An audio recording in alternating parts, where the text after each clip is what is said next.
नमस्कार।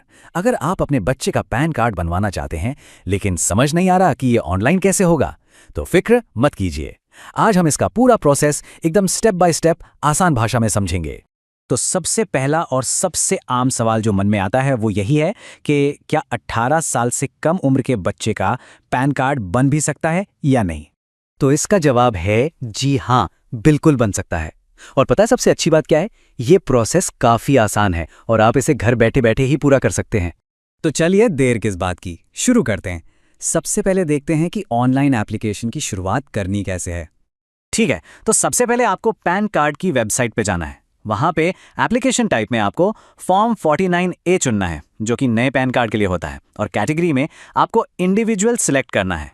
इसके बाद आपको अपने बच्चे की बेसिक जानकारी भरनी है, जैसे नाम, जन्म की तारीख वगैरह। जैसे ही आप ये डिटेल्स सबमिट करेंगे ना, स्क्रीन पर एक टोकन नंबर आएगा।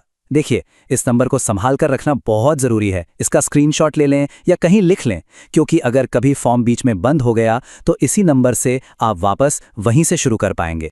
अब ये वाला स्टेप बहुत ध्यान से देखिएगा। एप्लीकेशन सबमिट करने के ऑप्शन में आपको फॉरवर्ड एप्लीकेशन डॉक्यूमेंट्स फिजिकली वाला ऑप्शन ही चुनना है। ऐसा इसलिए क्योंकि माइनर के केस में ना आधार वाला ऑनलाइन वेरिफिकेशन नहीं होता। आपको डॉक्यूमेंट्स प्रिंट करके पोस्ट से भेजने पड़ते हैं। इस पूरे प्रोसेस के लिए एक छोटी सी फीस भी है। आपको सिर्फ 107 रुपए का ऑनलाइन पेमेंट करना होगा। चलिए, ऑनलाइन एप्लीकेशन का पहला हिस्सा तो हो गया। अब आगे बढ़ते हैं और देखते हैं कि फॉर्म भरते समय किन किन जरूरी बातों का आपको ध्यान रखना है। क्योंकि ये पैन कार्ड एक बच्चे का है, तो इसमें एक रिप्रेजेंटेटिव की जरूरत होती है। रिप्रेजेंटेटिव मतलब प्रतिनिधि। ये बच्चे के माता पिता या कोई गार्डियन हो सकते हैं, जो बच्चे की तरफ से एप्लीकेशन पर साइन करेंगे और जिनकी डिटेल्स भी फॉर्म में भरी जाएंगी। अच्छा, अब ये जो आप देख रहे हैं, ये शायद सबसे ज़रूरी पॉइंट है। फॉर्म में नाम, डिटेल्स और फोटो, ये सब तो बच्चे का ही लगेगा। लेकिन जहां भी साइन करने की जगह होगी, वहां बच्चे के साइन नहीं होंगे। साइन कौन करेगा? रिप्रेजेंटेटिव, यानी कि माता पिता या गार्जियन। ये बात बिल्कुल मत भूलिएगा।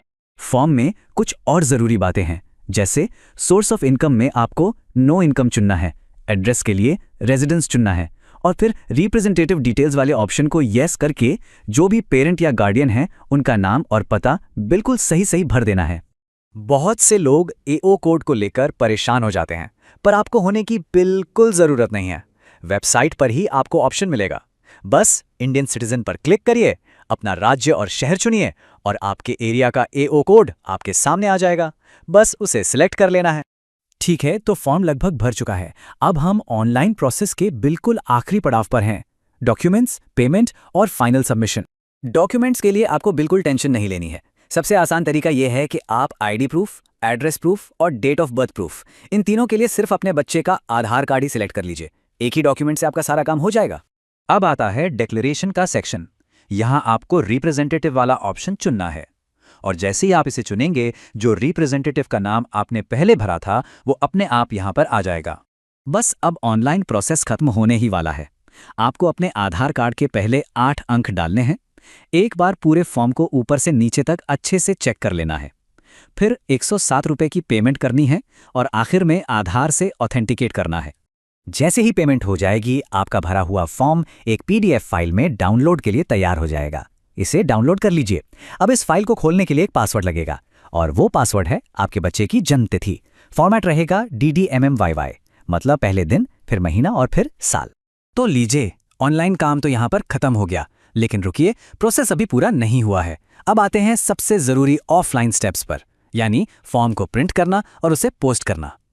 ये चेकलिस्ट बहुत ज़रूरी है, तो उसे ध्यान से सुनिए। सबसे पहले जो पीडीएफ फॉर्म डाउनलोड किया था उसका प्रिंट निकालिए। फिर उस पे बच्चे की 2 पासपोर्ट साइज फोटो चिपकानी है। अब आती है साइन की बारी। पेरेंट या गार्डियन को 3 जगह साइन करना है। कहाँ कहाँ? एक साइन पहली फोटो के ठीक नीचे, दूसरा साइन फोटो के ऊपर से क्रॉस करते हुए आधा फोटो पर और आधा फॉर्म पर, और तीसरा साइन होगा आखिरी पेज पर। इसके साथ बच्चे के आधार कार्ड की एक फोटोकॉपी लगानी है जिस पर पेरेंट का साइन हो, और इन सबको लिफाफे में डालकर दिए गए पते पर पोस्ट कर देना है। और ये रहा वो पता जहां आपको ये सारे डॉक्यूमेंट्स भेजने हैं। आप चाहें तो इसका स्क्रीनशॉट ले सकते हैं। ये पुणे में NSDL का ऑफिस है। तो ये था अपने बच्चे का पैन कार्ड ऑनलाइन अप्लाई करने का पूरा प्रोसेस। उम्मीद है इससे आपको काफ़ी मदद मिली होगी। और अगर आपको ये काम इतने अच्छे से समझ आ गया है कि आप दूसरों के लिए भी ये सेवा शुरू करना चाहते हैं, तो मेरे पास आपके लिए एक और खास जानकारी है। वीडियो देखने के लिए धन्यवाद। अगर आप फ्री NSDL आईडी लेना चाहते हैं तो नीचे URL दिया हुआ है और वीडियो के डिस्क्रिप्शन में भी लिंक मौजूद है। उस लिंक पर क्लिक करके आप बहुत आसानी से बिल्कुल फ्री में NSDL की आईडी के लिए आवेदन कर सकते हैं। NSDL आईडी के माध्यम से आप कई ज़रूरी सेवाएं शुरू कर सकते हैं, जैसे pan card service, update service और अन्य महत्वपूर्ण सुविधा। ये सभी सेवाएं सरल तरीके से चलती हैं और आप अपने दुकान या सेंटर से इन्हें आसानी से शुरू कर सकते हैं। तो नीचे दिए गए URL पर क्लिक करें, वीडियो के डिस्क्रिप्शन में भी लिंक मिल जाएगा और अभी तुरंत फ्री NSDL आईडी के लिए आवेदन करें।